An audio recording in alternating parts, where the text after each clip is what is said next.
Ani si dhibu abbaa jechuun ani hin beeku jechuun abbaa tokko tokko.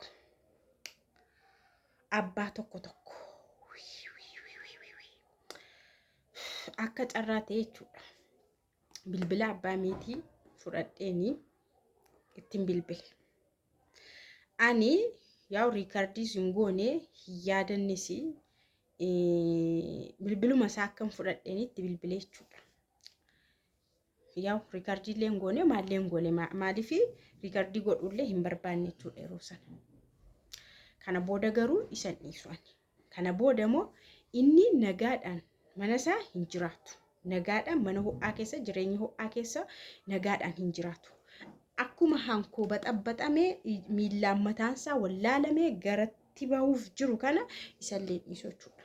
Bilbilaan jechuudha.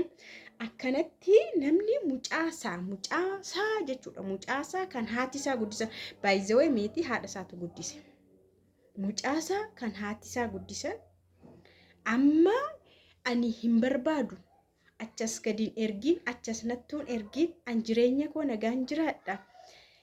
Goolamuun barbaadu nagaadhaan hin jiraadha. Dura fuute dura maalii goote amma immoo maal goonaree achumatti akka feete godhadhu naan hin jedhu seetan. Ani immoo sadhiisu bulee keessumatti isumatti hin dawwale. Isa booda immoo maal godha kanaadha manaasaa bilbilas fudhadheera. Kanaadha manaasaa fudhadheera. Taayip dhaabii jara dhowwachuudha. Maal godha isaanillee akkasaan gollolaniin godha jechuudha bakka. Waan akka kanaa jiru. Waan akkasiin jiru jechuudha. Maal an qobaatti ani qofaan maanni ani qofaan kan hin gubadhu. Ani qofaan maaliifidha? Silaa mucaa kan saati. Silaa warra isaatu guddise. Yeroo mucaan akkas jettee bakka ashaan far jettee mucaani hin galusi dhageessanitu miti. Fira keen barbaadu naan jette silleen barbaadu fira keelleen barbaadu yeroo isheen jettee qaratti baduudhaaf adeemtu waan ta'e ta'uudhaaf adeemtu yeroo isaan mucaa kana nan gargaarre mucaa kana mala na gargaaranii mala naa hin mallee an akkamitti isaanii nageenyaan haa jiraatan jedhee dhiisaaf. Akkamitti askut godhee mucaa kana immoo gadhiisee haa baddummoo jedha. Boriif taanuu akkamtu ta'a maaltu ta'a. Sumatu gaabbaa jechuu dandeessu. Anumatu gaabbuu danda'a. Silayyuu abbaani dhimma ittiin qabu.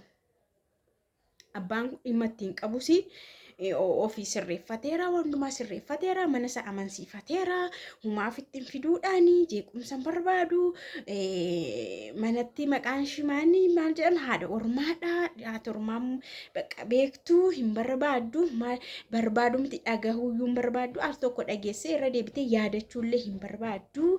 Kanaaf yeroo baay'ee warri dhiiraa immoo haadha manaa isaaniitiin bulu haadha manaatu akka luugama fardaa afaan keessa kaa'anii achiin immoo akka sarkisan akkasis godhan akka barbaadan as harkisu jechuudha haadha manaa warra dhiiraa jechuudha.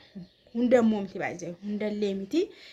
Walakkaa dhiiraa haadhuma manaatu oofa luugamatti kaa'ee duubaan akkas godhaa oofaa yoo haadha manaan akkas godhette akkas godhaa abbaa manaa baay'een isaanii kana tuntuqii yoo itti tuntuqu kanan gargaarin yoo itti warra keerraa adda ba'i yoo itti warra isaarraan adda ba'a warra koo qofa yoo itti warra shi'eeno namichi inni kun abbaan ishii abbaan meetii jechuudha nama akkasitti amma yeroo yaadu nama akkasitti jechuudha. Mucaan kun mucaasaa hangafaati. Yeroo akkas ta'u ani timuu itti sirriitti itti hime bara. Anduraa waan hundumaa wallaansoo qabuudhaaf sasheen nan agarreef sasheen nan barreefi ofis barsiisee bakka wanti dhufu hin jiru erga ta'e booda wanti dhufu hin jiru mucaa kana haa fidan jedhee fichisiise yuuti. Garuu akka yaade hin taane akka yaade iyyuu ta'uu haa dhiisu. Anamma ani murteerra hin jira mooti ofii makkooyyuu murteerra hin jira. Ijoollee koo faana jiraachuuf jechuudha. Ijoollee koo ofitti aansee jiraachuuf garuu maani mucaan maamatti bilchitti hidhatee hin beeku maal akka dhageesse hin beeku badee malee. Shaan mucaan otoo hin beekin mana kana faatti dhiisee iddoo ta'e deemu ijoollee kana askeetti gattee baddee isaan fida. Kan amma namni iyyuu ijoollee hatu karaarraa fuudhee deemu gowwoomsee olii gad fuudhee deeme waan barbaade godhu isa dhagaa oolu miidiyaa kanarra oollee jechuudha. Mee akkamiin godha mana kana iyyuu ijoollee kana lamaan asitti gattee naan hin jirre xirgettee boolla wayiitti baddee baqqaan akkam godha. Kanaaf bilbilee fi mucaa kana wal gargaar na gargaar hin jedheen bara na gargaari mala naa barbaade maal akka godhamuu qabu maal akka godhamuu qabu mucaan kan keetii.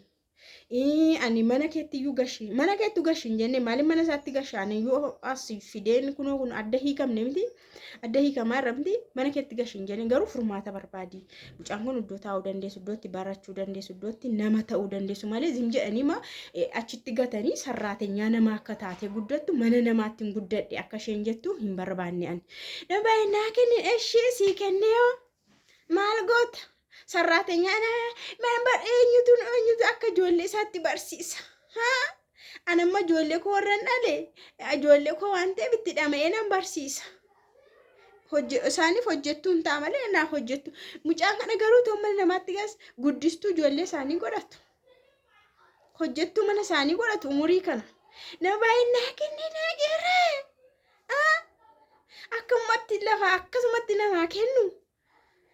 Ani koo ishee guddisuuf hin dadhabne bara ishee jiraachisuu ishee barsiisuu barbaadde godhuudhaaf natti hin banne garuu haali naami jechuu dide eessa kan kaa'u wallaale bira kaa'uudhaaf isheenuu ammammoo maraatte isheenuu bakka ofii koo bilisummaa hin arganne bakka yeroo kanatti immoo namni na gargaaruu qaba yaadallee naa qooduu qaba waa'ee mucaa kanaa jechuudha. Kanaaf eenyutu jira abbaan ishii dhaga'u waruma iftaaniif iyyuu hin beekamu mucaan yoo badde immoo borummoo tokkodhe kan na gaafatu iyyuu isaanumadha. Isaan manna gaafata. Kanaaf itti dawwalan namni akkamitti akkas jedha. Akkamitti akkas namaan jedha. Mucaa isaatiin akkamitti akkas jedha. Bakka waanduma haala mijeeffatee tottolee jira. Tuqamuun barbaadu, dubbiin barbaadu. Mana isaa akka tuqamu, manni isaa haati manaa isaas akka waan kanaan isatti dhageessuu hin barbaadu. Daa'imman akkanaanatti hin bilbiliin. Kana eessaa fiddee bilbila kooyyuu jedhe. Bilbila kooyyuu eessaa fiddee waa ishii maaliif natti yoo barbaadde akka ittiin dawwaltu qoma moo dugdatu ho'a yeroo yaaddan isin qoma sakana moo dugdatu ho'a dugdatu ho'a kan jedhus jira bar inna akkoon bari abbaan ani hin barbaadu naan akkoon guddiste abbaan hin barbaadu jireenya koon jiraadha naan akkoon guddiste sila haadhaaf abbaadha yoo haadhaaf abbaa hin jiran ta'aadhaaf abbaan dadhaban akkoo waan akkasii akkas deema malee dura haadhumaaf abbaadha. Ani immoo maali gochuun barbaade jarallee jeequun barbaade jechuudha. Jarallee baay'ee tokko nan jeeqa. Bakka waa'uma kamiin iyyuu jara nan jeeqa. Mucaa kana na gargaaruu qaba ture. Mala barbaaduu qaba ture. Iddoo teessoo tokko furmaatatti godhuu qaba ture. Mucaamatti iyyuu dubbachuu qaba ture. Abbaa dhawooti bara meeqaatti dubbatee hin beeku. Maaliif mucaatti illee dubbatu? Fidimee nan gorsamaa hin jenne. Amma fakkeenya miira abbummaa koo abbaama keessa hin jira bara. Mucaan kun wanti kun haa ta'u iyyuu malee namni kan biraa dhufee abbaa ta'uuf kan biraa hin jiru bara abadan. Abbaan kee waggaa 10 aree 20 aree amma garuu akkasiitu jedhanii hima deebi'ama. Maaliif abbaatti haaloon qabatanii qiimiin qabatan. Haadha keetti qiimiin qabatta. Mee haadhatti qiimii namni qabatu jira. Haati keetu akkam si miite waggaa tokko manaa si ariite iddoo barbaadde jette si ariite si balleessite yeroodhaa booda boo'ee kan dhaqu sumadha. Maaliif haati tokkuma yoo si balleessite sitti miite waa barbaadde sirratti dalagdeellee haati kee humaa gochuu hin danda'amu jijjiiramuullee hin dandeessu haati kee haadhuma keeti. Yeroodhaa booda wanti sun hinafa dubbiin sunis hinafa rakkoon sunis hinafa deebitanii haadhaaf ilmoo taatu. Kunillee akkasuma mucaan kunillee amma maybe waa'ee abbaallee hin barbaaddi ta'a akkuma ana barbaadde ana faana jiraachuudhaaf aarsaa hamma kana kaffaltee amma obsa fixatte. Ana faana jiraachuudhaaf na gargaarte haala akka mijatu obsitee amma garuu obsa fixatte. So bifuma wal fakkaatu maalis hin barbaadde jechuudha abbaallee hin barbaadde. Ishii waan bira haafu bilbilaan illee akka mucaasaa akka taate maa hin haasofsiisu. Ana akkasii isheen haadha biddeenaati. Yoo amma asii fidellee rakkoodha. Nagaa dhabuun jira waliin hin galamu. Kanaafuu tasgabbaa'ii. Allee sin gargaara eessa teessaa maal barbaadda? Eetti barachuu barbaadda? Haala akkamitti siifaa mijaa'u mucaan nama guddoodha. Kana maa jechuu dadhabe? Hamma kanan jennetti garuu ambulee kee dhukkeerraa kaasachuudha. Lamaashiyyuu niitis dhirsas bulee kee dhukkee irraa kaasa. Adeemsa keessa isaanii hin wallolu. Maalan barbaade akkasa wallolan hin barbaade jechuudha. Tokko taa'ee tokko nyaatu bakka dhugaan siniin jedhe baay'ee tokko dhaare isa kan kootii caala isa kanatu dhaare namni Bakka baay'ee rakkisaadha jechuudha. Namni selfish namni kamuu ofittuu dhugaa dubbachuudhaaf ani garuu ofittummaa dhiiseetiin jira. Ofittummaa dhiiseetiin jira. Ijoollee kootiif jedhee jechuudha. Waan baay'ee aarsaa kaffalaan jira, gatii kaffalaan jira. Maaliif isaaniif jedhee jechuudha. Isaanirra immoo humtuu natti hin aaru. Bor eenyullee narraa deeme ijoolleen kiyya hoo baddees yoo maal isheedhuma na barbaada. Ijoollee makootu na barbaada. Iddoon itti kufee dhiira yoo ta'e na dhiisuu danda'a, na dhiisee baduu danda'a, kan biraa fuudhuu danda'a.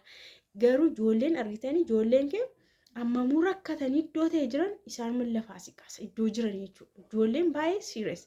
Dhiirarra hin caalti, dhiirsarra hin caalti, abbaa manaa hin caalti. Attee waan lafarraa kanarraa kan caalu gatii guddaa qabu ijoollee keeti. Anillee kanaaf jechanii wal'aansoo qabaa jira jechuudha.